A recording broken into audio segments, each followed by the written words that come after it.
press conference with an opening statement from head coach Mike Haywood. Well, I think that as a team we played pretty well today, especially in the first and second quarter. First and second quarter we were able to move the football on offense and able to run the football. We had over 200 and some yards rushing in the first half. It made very few mental errors. We had a couple blown mistakes on the offensive line. Defensively, I think that we played well in the first half, and we played well throughout the game. Philosophy of bend but don't break.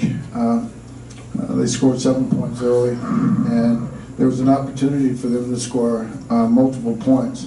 However, I think our defense did a tremendous job. The blitz package in which we had, making sure that we kept them out of the end zone, which truly discouraged them throughout the day. Our special teams, starting with our kickoff cover team, did a tremendous job today of keeping them pinned back. They only had one big return on the day. Our PAT field goal block, we came through. Lucas came through on the block, blocked the kick, however it went through.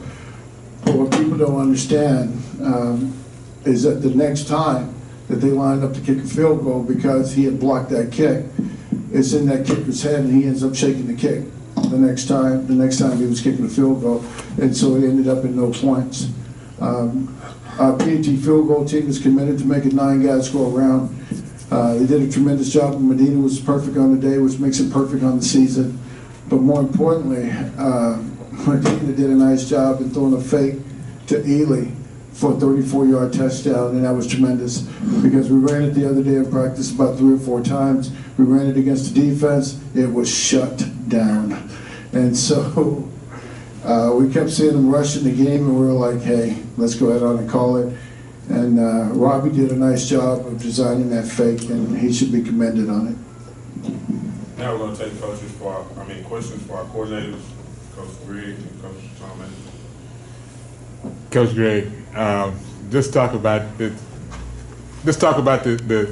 first half, the emphasis that Coach just mentioned earlier about, time possession, being able to dominate the game and set tempo and flow. Well, we knew we had them setting some defensive looks about formation, and we basically just hit a play here, hit a play here, hit a play here, and we executed. Bottom line, we executed, and made some nice plays. We still got shut down. I mean, we had to make some long drives, and it's hard to go all the way down the field without a huge play. And we ended up kicking 2 field goals where you'd like to finish off and score there. And then in the second half, they were going to put everybody up there, but you're in a game where you're going to win the game if you don't screw it up. Now we screwed. I thought the key play in the second half actually was the play we turned it over on. We missed a key block on a play that was coming out the gate,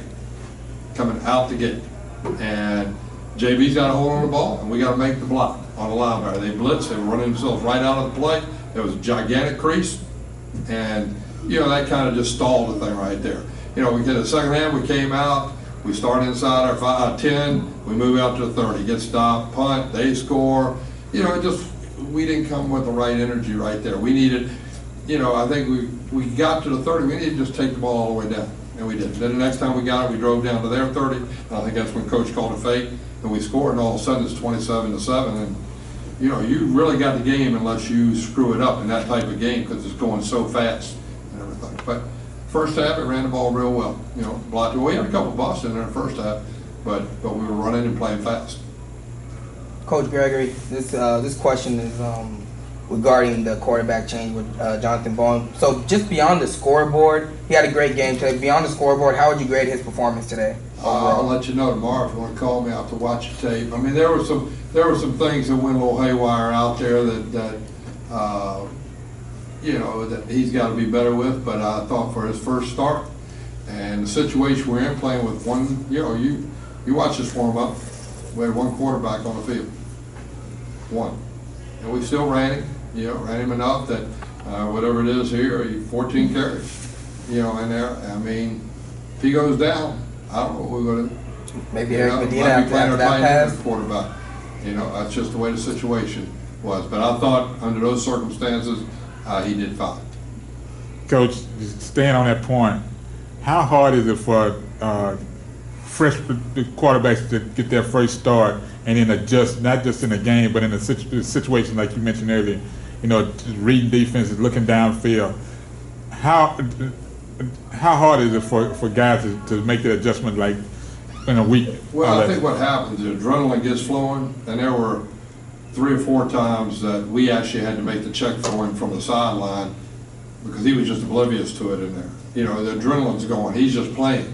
You know, he's not totally zeroed in on what he has to do on that play, and part of what he has to do is see where the nose is or see where the 3 technique is, and he was just in that mode of, I'm just playing.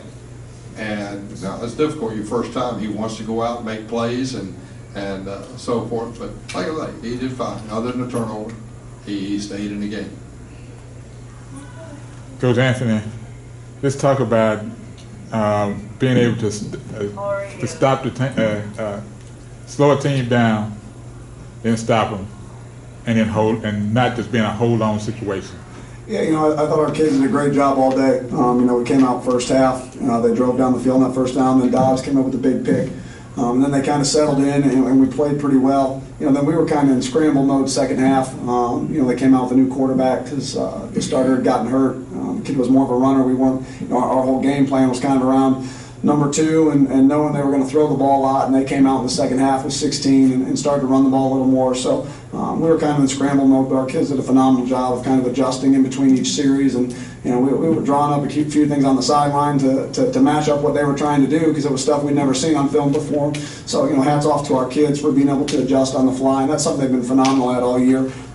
You know, and then we had a pretty good day in the red zone. I think they got down there 4 times. Came out with the touchdown in the third quarter, and then we held them to a field goal, and the other 2 times they didn't come up with any points. So I thought our kids, like Coach said, did a great job of kind of bending but not breaking all day. But you know, we definitely got to be better next week. Coach mentioned something earlier about, you know, looking toward a shutout, but on this level, it's kind of hard to do against any opponent. Yeah, you know shutouts nowadays are kind of few and far between. You know, with the no huddle up tempo game the way it is now. You know, I think defensively, what you hope for, you know, 10 years ago has kind of changed in today's game. You know, nobody's getting under center, you know, and trying to churn the clock. You know, our guys offensively today did a phenomenal job of doing that and keeping us off the field, which allowed our kids to stay fresh. But you know, in today's day and age, with all the up-tempo, fast-paced stuff, athletes playing out in space, being able to hold a team to 10 points is a good day defensively.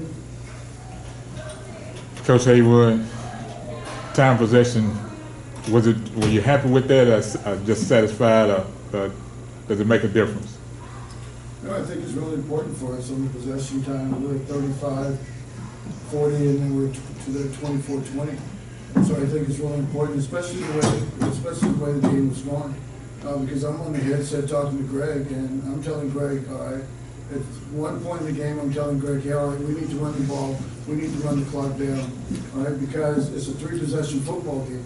And when you are winning time of possession with a 3-possession football game, they can't score. And then at one point I said, all right, Greg, we got to open this up because there's an opportunity right now for them to close this down. With an opportunity for them to close it down, we throw the ball out of bounds. I say right away, run the football. I just go back to running the football because I just say we'll run the clock out, we'll get what we can, we'll pin them down, and then we'll do a very good job playing defense. Coach Gregory, Coach Haywood, let's just talk about the play of Brad Woodard. This is his 3rd consecutive game with 100+ yards, and just talk about his maturation process and how he's been growing along, and then looking forward to next game and then even next season. Oh, Brad, I think Brad's been playing really well. I think what happened with Brad, early in the season, the freshman, Tyler Cook, beat him out, plain and simple, right at the beginning of the season. Practiced harder, outplayed him, and then all of a sudden, I think Tyler got dinged, hurt his back, right? Hurt his back, and Brad really practiced hard 1 week. I mean, really got, and since then, Brad has played extremely. Brad's won the job. He's the starter. Now Tyler had a really good game too. Had that long run and that type of thing. Hurt his ankle a little bit, but Brad has played, I think, for about probably 4 or 5 weeks in a row, maybe longer. He played at a very high level and making a lot of yardage, doing a lot of good things for us. I really have. I think, like Coach said, I think Coach said it last week. you know, he's not a big guy, but he's a very physical, hard, tough runner. And I think he brings a physicalness to a football team. And right now he's bringing good energy to a football team also. When you look at it this way, Brad Woodward had 28 carries for 117, average 4.2. Tyler Cook had 8 carries for 101 and average 12.6. And you have two backs who rush for over 100 yards. The reason Tyler Cook didn't come back afterwards is that he suffered an ankle sprain on that long run. And so at that point in time in halftime, I just decided that there was no need to bring him back. We would go with Woodard and then go with Bernie.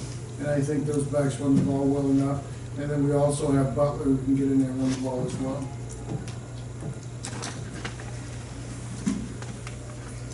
All right, that'll conclude our press conference today. Thank you, coaches. Yes, sir. Coming in. Thank you. Thank you for your time. Thank you, Coach.